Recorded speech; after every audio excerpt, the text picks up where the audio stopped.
So what pays better then? Having a YouTube channel with 1 million subscribers, travel related, or hosting a season for Netflix? What do you think?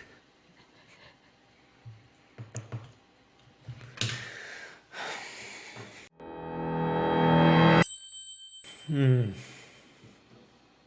mean, if you have a million subscribers on YouTube, I don't know too much about the travel niche and what the sponsors are willing to pay.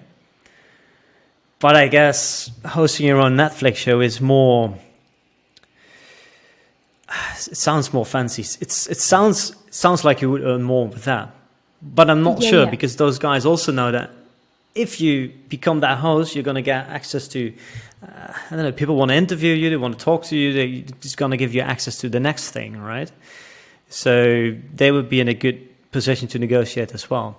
So and there you go. There's your answer. There's your answer, Jan. You guessed it. You get paid way more.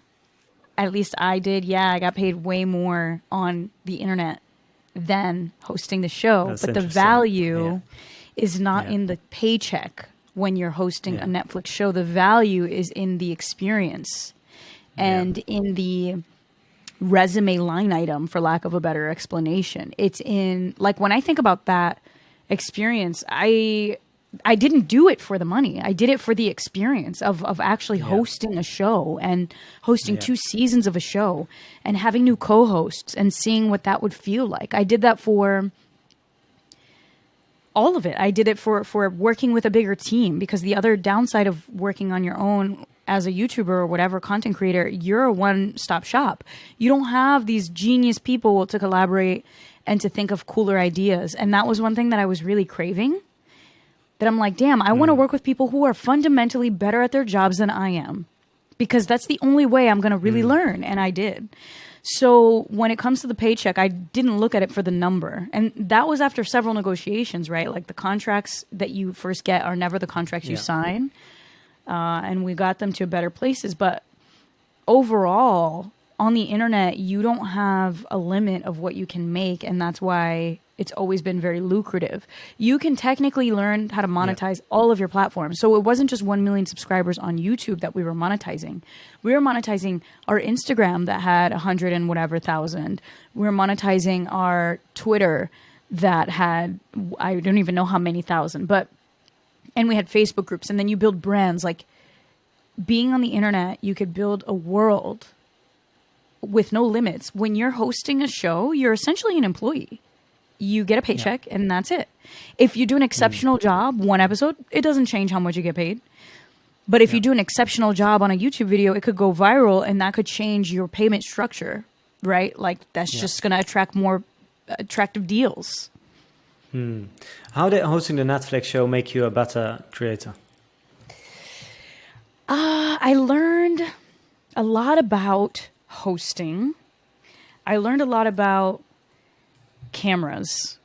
I have better gear now. Like, the hard drives that I use are no longer the shitty little ones I was using. The memory cards are better, and overall, like, gear is better.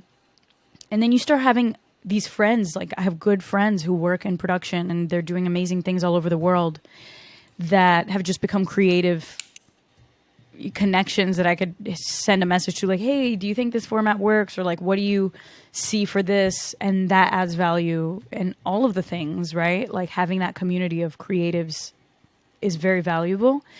And the other ways is just looking at shows formatted, looking at my content in a formatted sense.